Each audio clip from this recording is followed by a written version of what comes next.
आप सभी को जय मसीह की। आपका फिर से स्वागत है हमारी इस नई वीडियो में। तो जैसा कि हम प्रभु के वचन में आगे बढ़ रहे हैं, आपका लाखों लाखों धन्यवाद। आप हमारे साथ प्रभु के वचन में जुड़े हुए हैं और अभी तक आप हमारे साथ चल रहे हैं। हम परमेश्वर से प्रार्थना करते हैं कि हम आगे भी चले। आज हम प्रभु यीशु के वचन से जानेंगे उस रोमियो उसका 8 अध्याय आयत 31 में। लगभग परमेश्वर के लोग और हम सब इस आयत के बारे में जानते ही है। आइए पहले पढ़ते हैं रोमियो उसका 8 अध्याय आयत 31 में। यदि परमेश्वर हमारे पक्ष में है तो हमारा विरोधी कौन हो सकता है। परमेश्वर अगर हमारे पक्ष में होता है तो हमारा विरोधी कौन हो सकता है। यह एक सचमुच सोचने की बात है कि परमेश्वर हमारे पक्ष में है तो हमारा विरोधी कौन है। जबकि परमेश्वर का वचन हमें कहता है कि हमारा विरोधी कोई भी नहीं हो सकता है, लेकिन फिर भी हमारे जीवन में धोखे, बीमारियां और पता नहीं किससे बैर और पता नहीं बहुत सारी प्रॉब्लम्स होती रहती हैं। तो आज हम इसी वचन से आपको बताएंगे कि ये सब चीज़ें क्यों होती है और इस वचन का अर्थ क्या है। तो फिर हम इन सब बातों के विषय में क्या कहें। क्या आप इन कलेशों पर बड़बड़ाए और उन पर विलाप करें? नहीं, क्योंकि वे मिलकर हमारे भले के लिए कार्य करते हैं और हमारी भविष्य की महिमा के साथ उनकी तुलना नहीं की जा सकती, जो कि निश्चित है। क्योंकि यदि हम मसीह के साथ और उसके लिए दुख उठाते हैं तो हम उसके साथ महिमावान होंगे।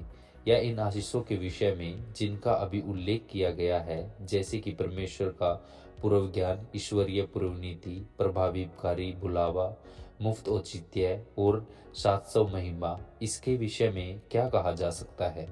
उनमें कुछ भी नहीं जोड़ा जा सकता। वे आशीषों का एक पूरा समूह है जिनमें कुछ भी घटित नहीं होता, न ही उनकी महानता को पूरी तरह से अभिव्यक्त किया जा सकता है या उनमें प्रदर्शित परमेश्वर के अनुग्रह की निस्वार्थता को पर्याप्त रूप से घोषित किया जा सकता है। हमारे लिए क्या करने को रह जाता है सिवाय इसके कि हम उनके लिए आभारी हो और उनकी महिमा करें। या उनके विरुद्ध क्या कहा जा सकता है? कुछ भी नहीं। उनका खंडन या खंडन नहीं किया जा सकता। वे सत्य और विश्वास योग्य है। उन्हें नरक या पृथ्वी कभी भी व्यर्थ और निष्प्रभावी नहीं बना सकते। न ही हमारे अविश्वासी हृदय को उनके हित के विरुद्ध कुछ कहना चाहिए या उनसे क्या कहा जाना चाहिए या क्या अनुमान लगाया जाना चाहिए, क्योंकि परमेश्वर का स्वतंत्र प्रभुता संपन्न, अपरिवर्तनीय और शाश्वत प्रेम ऐसे लाभों को प्रदान करने में और उद्धार की निश्चितता जो इसके द्वारा अचूक रूप से सुरक्षित है। यदि परमेश्वर हमारे लिए है तो हमारे लिए उसका स्नेह जो उसके पुत्र और आत्मा के उपहार और अनुग्रह और महिमा के सभी आशीर्वादों से प्रकट होता है और वह हमारे पक्ष में है। और जैसा कि वह अपने लोगों के पक्ष में है, यह इस बात को स्पष्ट करता है कि वह उन्हें दुनिया की बुराइयों और उनके स्वयं के भ्रष्टाचारों से बचाता है, उन पर अनुग्रह के कार्य को जारी रखता है, भले ही इसके लिए सभी विरोध किए गए हो और उनकी सुरक्षा और सुरक्षा से जो वे उसके द्वारा प्राप्त करते हैं, भले ही उनके शत्रुओं की शक्ति हो, वह उनके लिए है और उनके पक्ष में है, जैसे कि वह निश्चित रूप से उन्हें बचाएगा। यह उसने करने का निश्चय किया है। उसने अपने पुत्र को उनके लिए उद्धार प्राप्त करने के लिए भेजा है, अपनी आत्मा को उन पर लागू करने के लिए और अपनी शक्ति से उन्हें इसके पूर्ण आनंद तक सुरक्षित रखता है। और जब से यह मामला है, हमारे विरुद्ध कौन हो सकता है? कोई भी उनके विरुद्ध नहीं हो सकता। कुछ ऐसे हैं जो उनके विरुद्ध नहीं हो सकते। यदि यहोवा पिता उनके विरुद्ध नहीं तो पुत्र भी उनके विरुद्ध नहीं हो सकता। न ही आत्मा, अच्छे स्वर्गदूत उनके विरुद्ध नहीं हो सकते, यहाँ तक कि वे उनकी भलाई से आनंदित होते, उनकी सेवा करते और उनके चारों ओर रक्षक होते हैं।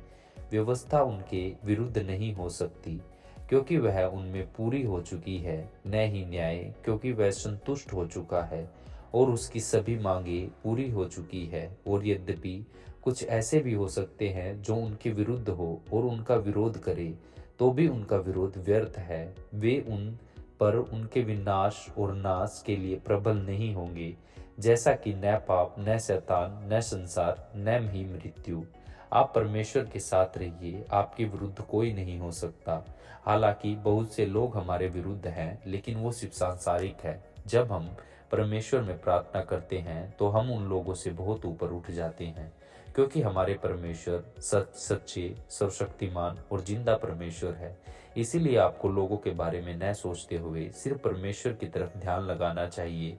और प्रभु का वचन जैसे कहता है कि अगर परमेश्वर हमारे साथ है तो हमारे विरुद्ध कौन हो सकता है? कोई भी नहीं। हम आपका बहुत बहुत धन्यवाद करते हैं, आप हमारे साथ बने रहे। इस वीडियो को जिनको इसकी ज़रूरत है और जिनको लगता है कि बहुत सारे लोग उनके विरुद्ध हो चुके हैं, उनके साथ ज़रूर शेयर कीजिएगा, ताकि वो लोग भी परमेश्वर के वचन को जान सके और परमेश्वर के वचन को आगे फैलाने वाले हो सके और परमेश्वर के वचन पर खुद भी चलने वाले हो सके। परमेश्वर आप सभी को आशीष देंगे और वो आपके साथ बने रहेंगे। फिर से एक नई वीडियो में प्रभु के वचन के साथ और कुछ अच्छे उत्साह के साथ। आशा करते हैं आपने हम सबको सब्सक्राइब कर लिया होगा। तब तक के लिए परमेश्वर के हाथों में अपने जीवन को सौंप करके विदाई लेते हैं। आप अपना ध्यान रखिएगा। परमेश्वर आप सभी को आशीष दे। आमीन।